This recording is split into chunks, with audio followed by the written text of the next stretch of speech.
Shalom, selamat datang, selamat bertemu kembali dalam acara ini. Dalam acara ibadah Permingguan Naposo atau PHD Naposo, Patanakan Hatana Dibata, atau dalam bahasa Indonesia dikatakan penelanan Alkitab untuk kelompok remaja di minggu ke-11 setelah Trinitatis.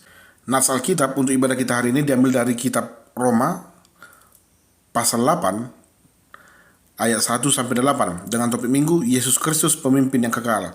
Isi Alkitab yang menjadi nats khotbah bisa kita lihat di kolom deskripsi. Demikianlah penjelasan dari khotbah. Pernahkah Anda melihat seorang ketua OSIS yang pandai berjanji namun tidak pernah merealisasikan janjinya? Atau seorang kapten tim sepak bola yang karena kepemimpinannya malah membuat tim terpecah belah dan tidak kompak? Pengalaman-pengalaman seperti inilah yang tentu akan menimbulkan kekecewaan sampai-sampai kita kadang-kadang bertanya, apakah ada pemimpin yang benar-benar sempurna yang tidak akan pernah mengecewakan para pengikutnya? Jawabannya ada, namanya adalah Yesus Kristus. Nah, kita lihat penjelasan dari nats Alkitab yang menjadi bahan khotbah kita hari ini. Ayat 1 sampai 2 dikatakan kita telah hidup dalam roh dan terbebas dari penghukuman. Upah dosa dalam maut, jelas jawaban dari Alkitab. Nah, artinya setiap orang telah berdosa dan setiap orang harus mengalami kematian. Karena maut itu artinya adalah kematian. Jadi semua orang pasti harus mati. Tapi sekarang kita telah ditebus oleh Yesus. Oleh karena itu, sekarang kita disebut sebagai orang-orang yang telah merdeka atau diselamatkan dari maut. Nah, ayat kedua berkata, Roh yang memberi hidup telah memerdekakan kamu dalam Kristus dari hukuman dosa dan hukuman maut. Artinya, ketika kita belum ditebus oleh Yesus, setelah kita mati, kita akan binasa.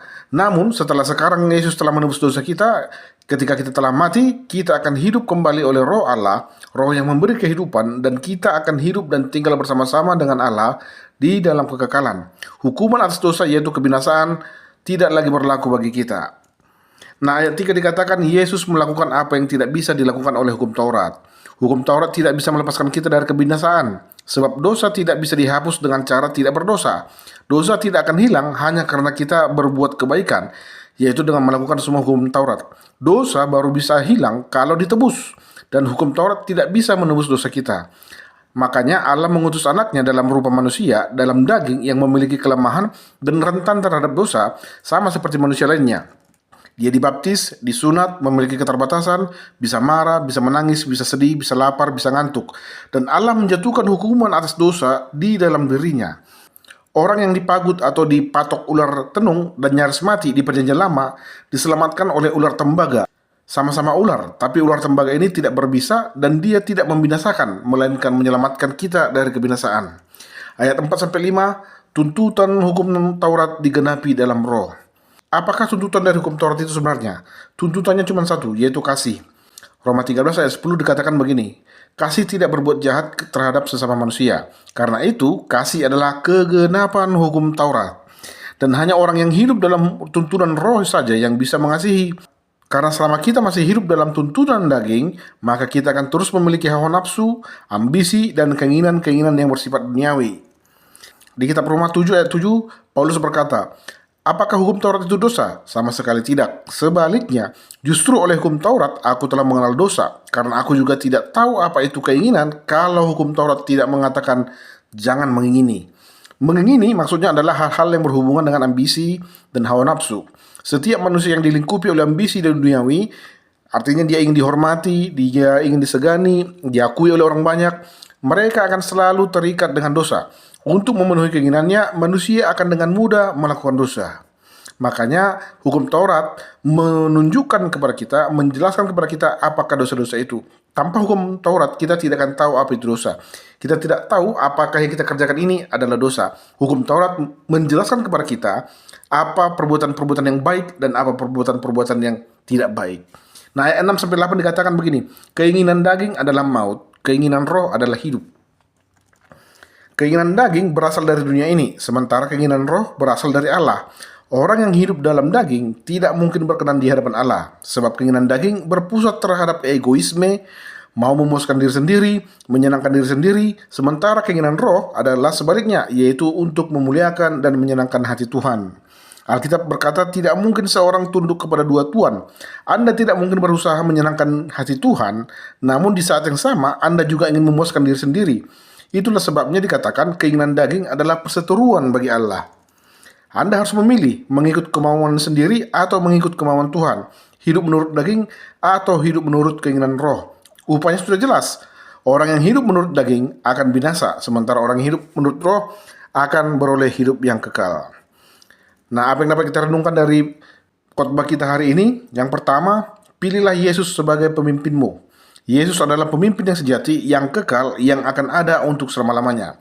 Kadang-kadang begini, manusia memiliki keterbatasan, baik dalam umur ataupun kemampuan dan komitmen. Orang yang terlalu mengagung-agungkan pemimpinnya biasanya akan sulit menerima pemimpin baru apabila orang yang diagung-agungkannya itu sudah tidak ada lagi dan sudah tidak memimpin lagi. Contohnya, Anda sangat mencintai pendeta yang menjadi pemimpin jemaat di gereja Anda. Ternyata pendeta yang Anda cintai ini kemudian dimutasi, kan begitu. Pindah ke gereja lain. Akhirnya Anda kecewa, lalu Anda tidak dapat menerima keberadaan pemimpin baru. Anda akan selalu membanding-bandingkan pemimpin baru dengan pemimpin lama, sehingga Anda tidak pernah berdamai dengan situasi yang baru yang harus Anda hadapi dan terima. Nah, demikian juga misalnya kalau pemimpin Anda ini meninggal, begitu kan, atau mereka mulai berubah dengan membuat berbagai kebijakan yang terkesan tidak sejalan dengan komitmen awal. Nah, Yesus Kristus adalah pemimpin yang setia. Dia selalu ada dan akan selalu ada. Dia tidak akan pergi, tidak akan pernah dimutasi, tidak akan pernah hilang, tidak akan pernah mati. Dan Yesus Kristus tidak pernah berubah. Dia tetap sama, baik kemarin maupun hari ini dan sampai selama-lamanya. Yang kedua, hiduplah di dalam roh. Roh berasal dari Tuhan dan roh akan selalu menuntun kita untuk melakukan hal-hal yang menyenangkan hati Tuhan. Roh menjauhkan kita dari keinginan daging yang akan menuntun kita juga kepada keinginan-keinginan yang berbuat dosa. Dengan melakukan keinginan roh, maka kita akan diubahkan menjadi orang-orang yang memiliki buah-buah roh, yaitu kasih, sukacita, damai sejahtera, kesabaran, kemurahan, kebaikan, dan kesetiaan. Di dalam roh ada pengampunan. Setiap kali kita berdosa, kita tahu bahwa kita tidak akan binasa. Tapi bukan berarti kita bisa bebas berbuat dosa sesuka hati, melainkan kita bisa datang dengan segala kerendahan hati dan penyesalan untuk memohon pengampunan dosa kepada Tuhan. Dan kita percaya Tuhan akan mengampuni dosa kita bila kita benar-benar menyesali perbuatan kita. Roh juga akan menuntun kita untuk menuju hidup yang kekal, sementara daging membawa kita kepada kebinasaan dan maut. Demikian khotbah untuk hari ini, semoga dapat membantu. Tuhan Yesus memberkati. Amin. Shalom.